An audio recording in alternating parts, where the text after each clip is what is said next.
Hi friends, welcome back to Harsikere Haran YouTube channel. ಒಂದು video play ಮಾಡ್ತೀನಿ, ಅದು ನೋಡ್ಕೊಂಡ್ ಬನ್ನಿ. ಅದ್ರ ಬಗ್ಗೆ ಆಮೇಲೆ ಮಾತಾಡೋಣ ಫ್ರೆಂಡ್ಸ್. ನಿಮ್ಮ ಇದ್ರಲ್ಲಿ ಬನ್ನಿ ನೋಡಿ ಫೋಟೋ ಕೊಡ್ತೀನಿ ಅಂತ ಹುಡುಗಿ ರೇಪ್ ಆದ್ರೆ ಯಾಕೆ ನೋಡಿ ಎರಡು ಕಡೆ ನಂಬರ್ ಇಲ್ಲ. ನಿಮ್ ಕಡೆ ನಿಮ್ಗೆ ಆವಾಜ ಆಗ್ತಾವ ನೋಡಿ. ನಾವೆಲ್ಲ ಸಾರಿಗೆ ಇಲಾಖೆ ಆಲ್ರೆಡಿ ಕೊಟ್ಟಿದ್ದೀವಿ. ಈಗ ಈ ಹುಡುಗಿ ಒಂದು ರೇಪ್ ಆಯ್ತು ಸರ್, ಯಾಕೆ ನೋಡೋಣ ನಮಗೆ ಹೋರಾಟ ಮಾಡ್ತಾ ಇದ್ರೆ ಅದು ಕೇಳಿಸ್ಕೊಳ್ಳಿ. ಅದೇ ಹೇಳ್ತಾರೆ ನಮ್ಗೆ ಭಯ ಆಯ್ತು ನೋಡಿ. ಅವನ ಕೇಳ್ಕೊಳ್ಳಿ ನೋಡಿ. ಡಿ ಎಲ್ ಹುಡ್ತಾನೆ, ಡಿ ಎಲ್ ಇಲ್ಲ ಅವಲ್ಲಿ ಗಾಡಿ ನೋಡಿ ಸರ್ ಎಷ್ಟೋಗಿದೆ. ಯಾಕೆ ಮಾಡ್ಬೇಕು ಮೇಡಮ್, ವಿಡಿಯೋ ಮಾಡ್ಬೇಡ್ರಿ sir. Sir take D L ಅದು ಚೆಕ್ ಮಾಡ್ಕೊಳ್ಳಿ ಸಲ. ಸರ್ ಯಾವ ಕೈ ಹಾಕೊಂಡು ನೋಡಿ ಸರ್, ಗುಡಿ ರೀತಿ ಹೋಗ್ತಾ ಇದ್ದೀನಿ. ನಮ್ಗೆ ಬಂದಿದ್ದಾರೆ ಸರ್. ಇರೋ ಇಲ್ಲ ಇರೋ. ನೋಡ್ರಲ್ಲ ಸ್ನೇಹಿತರೆ, ವಿಡಿಯೋನ ಫಸ್ಟ್ ಟೈಮ್ ಯಾರೆಲ್ಲ ನಮ್ಮ ವಿಡಿಯೋ ನೋಡ್ತಾ ಇದ್ದೀರಾ, ಪ್ಲೀಸ್ ದಯವಿಟ್ಟು ಸಬ್ಸ್ಕ್ರೈಬ್ ಮಾಡ್ಕೊಂಡು ವಿಡಿಯೋನ ವಾಚ್ ಮಾಡಿ. ಹಾಗೆ ಇಷ್ಟ ಆದರೆ ಒಂದು ಲೈಕ್ ಮಾಡಿ, ಶೇರ್ ಮಾಡಿ. ಈ ಒಂದು ವಿಡಿಯೋಗೆ 1000 ಲೈಕ್ಸ್ ಅಂಡ್ 10,000 ವ್ಯೂಸ್ ಎಕ್ಸ್ಪೆಕ್ಟ್ ಮಾಡಿದ್ದೀನಿ. ಪ್ಲೀಸ್ ದಯವಿಟ್ಟು ಈ ನಮ್ಮ ಚಾನಲ್ಗೆ ಸಪೋರ್ಟ್ ಮಾಡಿ ಅಂತ ಹೇಳ್ತಾ ಬನ್ನಿ ಸ್ನೇಹಿತರೆ, ವಿಡಿಯೋ ಸ್ಟಾರ್ಟ್ ಮಾಡೋಣ. ಇದು ನಿನ್ನೆ ಆಗಿರ್ತಕ್ಕಂಥ ವಿಡಿಯೋ. ಅದು ನಮ್ಮ ಬೆಂಗಳೂರಲ್ಲೇ ಇಲ್ಲ ಅಥವಾ ಬೇರೆ ಯಾವ್ದಾದ್ರು ನಗರದಲ್ಲೇ ಇರ್ಬೋದು, ನಮ್ಮ ಕರ್ನಾಟಕದಲ್ಲಿ ಆಗಿರೋದು. ಒಬ್ಬ ಆಟೋ ಡ್ರೈವರ್ ಹೇಳ್ತಾ ಇದ್ದಾನೆ ಬೈಕ್ ಟ್ಯಾಕ್ಸಿ ರೈಡರ್ಸ್ಗೆ, ಹೋಗ್ಬೇಡಿ ಈ ತರ bike taxi without number plate ಅಲ್ಲಿ ರೇಪ್ ಮಾಡ್ತಾರೆ ಇವರೆಲ್ಲವ. ರೇಪ್ ಮಾಡಿದ್ರೆ ಏನ್ ಮಾಡ್ತೀರಾ ನೀವು ಅಂತ ಹೇಳ್ತಾರೆ. ಎಷ್ಟು ಮಟ್ಟಿಗೆ ಈ ತರ ಮಾತಾಡಕ್ಕೆ ಇವ್ರಿಗೆ ಧೈರ್ಯ ಅಂತ ಹೇಳಿ. ಏನ್ ಇವರು ಒಂದು ತಂದೆ ತಾಯಿ ಜೊತೆ ಹೊಟ್ಟೆಲಿ ಹುಟ್ಟಿಲ್ವಾ? ಒಂದು ಅಣ್ಣ ತಮ್ಮಂದಿರು ಅಕ್ಕ ತಂಗಿ ಜೊತೆ ಹುಟ್ಟಿಲ್ವಾ ಇವರು? ಏನ್ ವಿತೌಟ್ ನಂಬರ್ ಪ್ಲೇಟ್ ಅಲ್ಲಿ ಅವ್ರು ಬಂದ್ಬಿಟ್ರೆ ರೇಪ್ ಮಾಡ್ಬಿಡ್ತಾರ? ಏನ್ ಅರ್ಥ ಅಂತ ಮಾತಾಡ್ತೀಯಾಗ್ರ ನೀನು? ಮಾತಾಡಕ್ಕೆ ಒಂದು ರೀಸನ್ ಬೇಕು. ಈ ತರ ಎಲ್ಲ ಕೆಟ್ಟ ಕೆಟ್ಟ ಪದಗಳನ್ನ ರೈಡರ್ಸ್ಗಳ ಮೇಲೆ ಅಪವಾದ ಹೊರಿಸ್ಬೇಡಿ ಆಯ್ತಾ. ಆ ಗಾಡಿ ಏನೋ ಹೊಸ ಗಾಡಿ ಆಗಿರ್ಬೋದು, ನಂಬರ್ ಪ್ಲೇಟ್ ಬಂದಿಲ್ಲ ಒಪ್ಕೊಳ್ಳೋಣ. ನಂಬರ್ ಪ್ಲೇಟ್ ಬಂದ್ಮೇಲೆ ಹಾಕೊಂಡು ಓಡಿಸ್ತಾರೆ. ಆ ನಂಬರ್ ಪ್ಲೇಟ್ ಇಲ್ಲ ಅನ್ನೋ ಒಂದೇ ಒಂದು ರೀಸನ್ಗೆ ನೀನು ರೇಪ್ ಮಾಡ್ತಾರೆ. ರೇಪ್ ಮಾಡಿದ್ರೆ ಏನಮ್ಮ ಮಾಡ್ತೀಯ ನೀನು?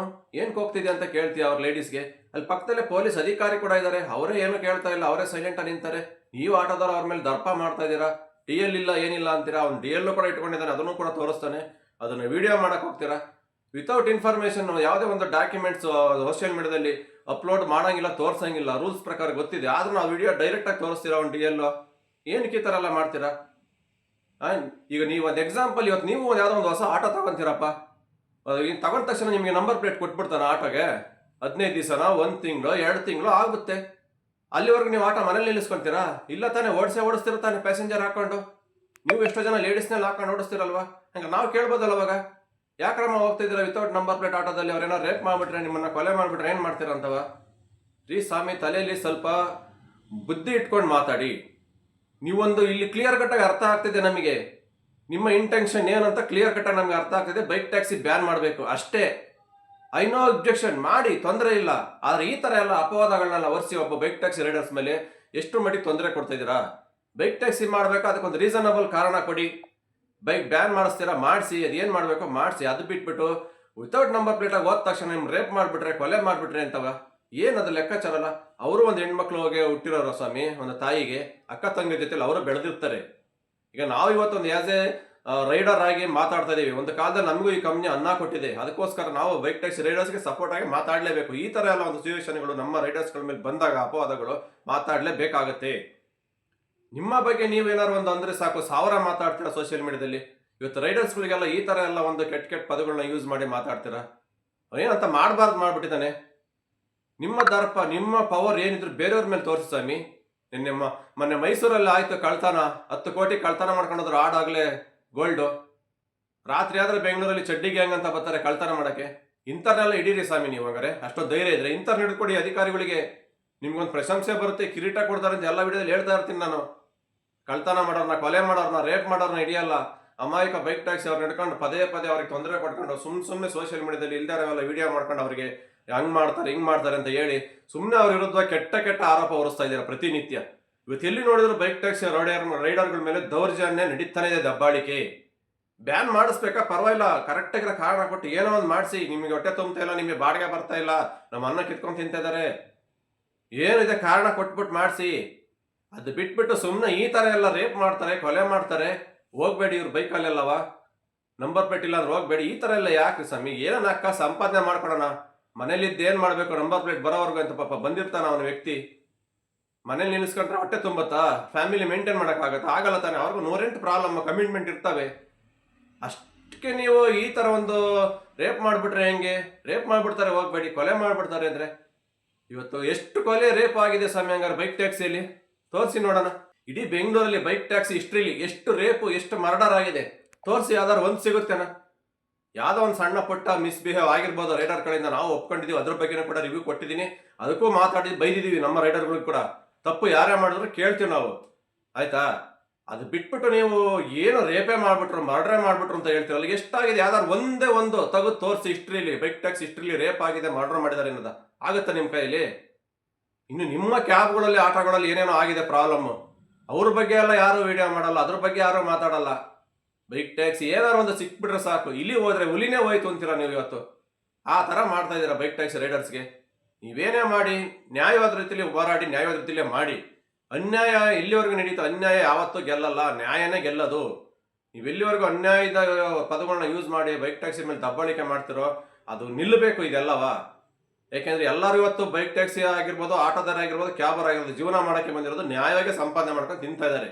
ಅವ್ರ ಕಾಸು ಅವ್ರು ಯಾರೇನು ತಲೆ ಹೊಡೆದು ಕೊಲೆ ಮಾಡಿ ಯಾರು ತಿಂತಾ ಇಲ್ಲ, ದರೋಡೆ ಮಾಡ್ಕೊಂಡು ನ್ಯಾಯವಾಗಿ ಸಂಪಾದನೆ ಮಾಡ್ಕೊಳ್ಳೋದು, 500,000 ನ್ಯಾಯವಾಗಿ ಸಂಪಾದನೆ ಮಾಡ್ಕೊಂಡು ತಿಂತಾ ಇದ್ದಾರೆ ಬೈಕ್ ಟ್ಯಾಕ್ಸಿ ರೈಡರ್ಸ್, ಆಯ್ತಾ? ಅದನ್ನ ಕೇಳೋಕೆ ಮಾಡೋಕ್ಕೆ ಅಂತ ಒಂದು ಕೋರ್ಟ್ ಇದೆ, ಕಾನೂನು ವ್ಯವಸ್ಥೆ ಇದೆ. ಅದಕ್ಕೆ ಅಂತಾನೆ ಒಂದು ಪರ್ಮಿಷನ್ ಬರುತ್ತೋ ಇಲ್ಲ ಬರಲ್ವೋ, ನೆಕ್ಸ್ಟ್ ಅದು ಬರೋದು ಬ್ಯಾನ್ ಆದ್ಮೇಲೆ ಬೇಕಾದ್ರೆ ಯಾರು ಮಾಡಲ್ಲ, ಅದು ನೆಕ್ಸ್ಟ್ ನೋಡ್ಕೊಳ್ಳೋಣ. ಅದಕ್ಕೆ ಮುಂಚೆನೇ ನೀವು ಪ್ರತಿನಿತ್ಯ ಬೈಕ್ ಟ್ಯಾಕ್ಸಿ ರೈಡರ್ಸ್ಗಳು ನೀವೇ ಹಿಡಿದು RTO ಅವರಿಗೆ ಕೊಡೋದು, ಪೊಲೀಸ್ನವ್ರಿಗೆ ಕೊಡೋದು, ಇವ್ನು ಹಿಂಗೆ ಮಾಡ್ತಾ ಇದ್ದಾನೆ, ಆ ಥರ ಮಾಡ್ತಾ ಇದ್ದಾನೆ, ಬೈಕ್ ಟ್ಯಾಕ್ಸಿ ನಂಬರ್ ಪ್ಲೇಟೇ ಇಲ್ಲ, ಇವನು DL ಇಲ್ಲ, RC ಇಲ್ಲ, ಇವ್ನು ಯಾವುದೋ ಬೇರೆ ಸ್ಟೇಟಿಂದ ಬಂದವನೆ, ಇವ್ನಿಗೆ ಯಾರು ಪರ್ಮಿಷನ್ ಕೊಟ್ಟಿದ್ದು ಮಾಡೋಕ್ಕಿಲ್ಲಿ? ಏನೇನೋ ಅಪವಾದಗಳು ಇಷ್ಟು ದಿವಸ ಒಂಥರ ಆಗಿತ್ತು, ಅವ್ಯಾವುದೋ ನಡೀಲಿಲ್ಲ, ಅದ್ಯಾವುದೋ ಸಕ್ಸಸ್ ಆಗಲಿಲ್ಲ ಅನ್ನೋ ಕಾರಣಕ್ಕೆ ಇವಾಗ ಈ ಥರ ಉಲ್ಟಾ ತಿರುಗಿಕೊಂಡಿದ್ದಾರೆ ನಮ್ಮ ಆಟೋ ಡ್ರೈವರ್ಸ್ಗಳು. ಒಬ್ಬೊಬ್ರು, ಎಲ್ಲರೂ ಅಲ್ಲ, ಇವತ್ತು ಬೆಂಗಳೂರಲ್ಲಿ ಯಾರೋ ಒಂದಿಷ್ಟು ಜನ, ಅದನ್ನೆಲ್ಲ ವಿಡಿಯೋದಲ್ಲಿ ಇದು ಮೆನ್ಷನ್ ಮಾಡಿ ಹೇಳ್ತೀನಿ ಪರ್ಟಿಕ್ಯುಲರ್ ಆಗಿ, ಯಾರೋ ಒಂದಿಷ್ಟು ಜನ ಆಟೋದವ್ರು ಈ ಥರ ಮಾಡ್ತಿರೋದ್ರಿಂದ ಎಷ್ಟು ಪ್ರಾಬ್ಲಮ್ ಆಗ್ತಾ ಇದೆ. ಇನ್ನೂ ಒಂದು ವಿಡಿಯೋ ಇದೆ, ನೆನ್ನೆ ಆಟೋದವ್ರು ಕೂಡ ಒಬ್ರು ಕೂಡ ಲೇಡೀಸ್ಗೆ ಬಾಯಿ ಬಂದಂಗೆ ಬೈದು ಅಲ್ಲೇನೆ ಮಾಡಿದ್ದಾರೆ. ಆ ವಿಡಿಯೋ ಬಗ್ಗೆ ರಿವ್ಯೂ ನೆಕ್ಸ್ಟ್ ವಿಡಿಯೋದಲ್ಲಿ ಬರುತ್ತೆ, ಅದನ್ನು ಕೂಡ ನಾನು ಮಾಡಿದ್ದೀನಿ, ಅದು ಕೂಡ ವಿಡಿಯೋ ಇದೆ ನಮ್ಮ ಹತ್ರ, ಅದನ್ನು ಕೂಡ ತೋರಿಸ್ತೀನಿ. ಬರೀ ಬೈಕ್ ಟ್ಯಾಕ್ಸಿ ಅವ್ರದೇ ಹೇಳ್ತೀರಾ ಪದೇ ಹಿಂಗ್ ಮಾಡ್ಬಿಟ್ರು ಅಂತವ. ನಿಮ್ಮ ಆಟೋದವ್ರು ಕೆಟ್ಟ ಪದ ಯೂಸ್ ಮಾಡಿ ಪಬ್ಲಿಕ್ಸ್ಗೆ ಹೊಡೆಯಕ್ಕೆ ಹೋಗಿದ್ದಾರೆ, ಚಾಕುನೇ ಹಾಕಿದ್ದಾರೆ ಪಬ್ಲಿಕ್ಸ್ ನೆನ್ನೆ ಗಲಾಟೆಯಾಗಿ.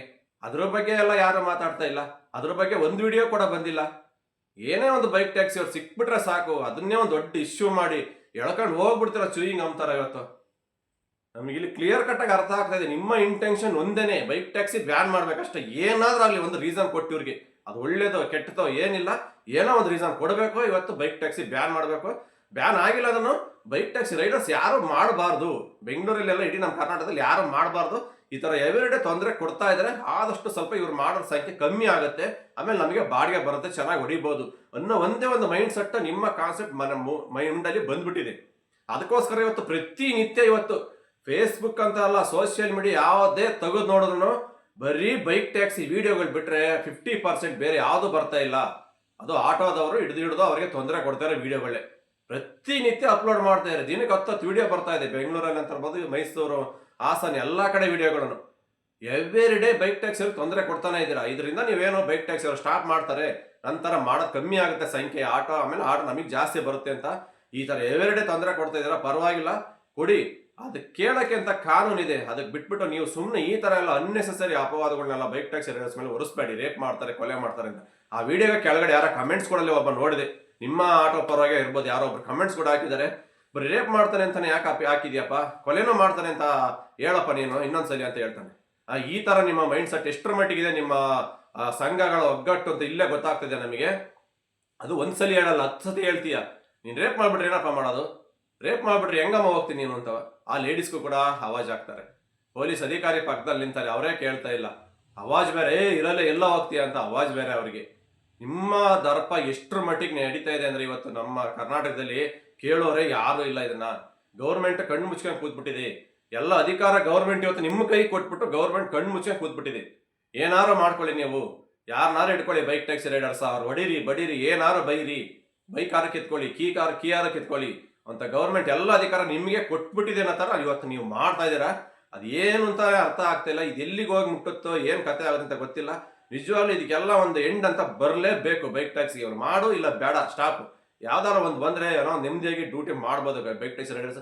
ದಿನನಿತ್ಯ ಈ ಥರ ಅಪವಾದಗಳನ್ನ ಹೊತ್ಕೊಂಡು, ಈ ಥರ ದಬ್ಬಾಳಿಕೆ ತೊಂದರೆ ಕೊಟ್ಕೊಂಡು ಕೆಲಸ ಮಾಡೋಕ್ಕೆ ಯಾರಿಗೂ ತಾನೇ ಇಷ್ಟ ಆಗ್ತಾ ಇಲ್ಲ. ನಿಜವಾಗ್ಲೂ ತುಂಬ ಅತಿಯಾಗಿ ಹೋಗಿದೆ ಇವತ್ತು ನಮ್ಮ ಬೈಕ್ ಟ್ಯಾಕ್ಸಿ ರೈಡರ್ಸ್ ಮೇಲೆ ದಬ್ಬಾಳಿಕೆ ಆಗ್ತಿರೋದು ಆಟೋದವರಿಂದ. ಬಟ್ ಇದು ನೀವೇ ಅರ್ಥ ಮಾಡ್ಕೋಬೇಕು. ಎಲ್ಲರೂ ಕನ್ನಡದಲ್ಲಿ ಕೆಲಸ ಮಾಡಕ್ಕೆ ಬಂದರೆ ಕರ್ನಾಟಕದಲ್ಲಿ ನೀವೇ ಈ ಥರ ತೊಂದರೆ ಕೊಟ್ಟರೆ ಎಲ್ಲಿಗೆ ಹೋಗಿ ಜೀವನ ಮಾಡಬೇಕು ಹೇಳಿ? ಅವರು ಬೇರೆಯವರೇನ ಪರಭಾಷಿಕರ ಬಂದಿದ್ರೆ ಒಂಥರ ಅವ್ರೇನೋ ಅವ್ರ ಊರಿಗೆ ಹೋಗ್ತಾರೆ ಅನ್ನೋದು. ಇಲ್ಲೇ ಹುಟ್ಟಿ ಇಲ್ಲೇ ಬೆಳೆದಿರೋರು ಎಲ್ಲಿಗೆ ಹೋಗ್ಬೇಕು ನೀವು ಈ ತರ ತೊಂದರೆ ಕೊಟ್ರೆ ಹೇಳಿ? ನಿಜವಾಗ್ಲೂ ಇದನ್ನ ಸ್ಟಾಪ್ ಮಾಡಿ. ಎಲ್ಲರೂ ಜೀವನ ಮಾಡಕ್ಕೆ ಬಂದಿರೋದು, ಎಲ್ಲರಿಗೂ ಒಳ್ಳೇದಾಗ್ಲಿ ಅಂತಾನೆ ನಾವು ಕೂಡ ಕೇಳ್ಕೊಂತೀವಿ. ಓಕೆ ಫ್ರೆಂಡ್ಸ್, ಇಷ್ಟೇ. ಇದ್ರ ಬಗ್ಗೆ ಒಂದು ವಿಡಿಯೋ ಮಾಡಬೇಕಾಗಿತ್ತು. ತುಂಬಾ ಬೇಜಾರಾಯ್ತು ಈ ವಿಡಿಯೋ ನೋಡಿ. ನಮ್ಮ ರೈಡರ್ಸ್ಗೆ ಈ ತರ ಎಲ್ಲ ಒಂದು ಮಾತಾಡ್ತಾರಲ್ಲ, ಇನ್ನು ಮುಂದಿನ ದಿನಗಳಲ್ಲಿ ಯಾವ ತರ ಆಗುತ್ತೆ ಅಂತಾನೆ ಗೊತ್ತಾಗ್ತಾ ಇಲ್ಲ. ಅದಕ್ಕೋಸ್ಕರ ವಿಡಿಯೋ ಮಾಡಿದೆ. ಪ್ಲೀಸ್ ದಯವಿಟ್ಟು ಆದಷ್ಟು ವಿಡಿಯೋನ ನಮ್ಮ ರೈಡರ್ಸ್ ಎಲ್ಲ ರೈಡರ್ಸ್ಗೆ ಸ್ವಲ್ಪವರೆಗೂ ಶೇರ್ ಮಾಡಿ ಅಂತ ಹೇಳ್ತಾ ಈ ವಿಡಿಯೋ ಇಲ್ಲಿಗೆ ಮುಗಿಸ್ತಾ ಇದ್ದೀನಿ. ಮತ್ತೆ ಸಿಗೋಣ ಮುಂದಿನ ನಡೆದಲ್ಲಿ. ಅಲ್ಲಿವರೆಗೂ take care, bye bye, have a nice day. ಜೈ ಹಿಂದ್, ಜೈ ಕರ್ನಾಟಕ ಮಾತೆ.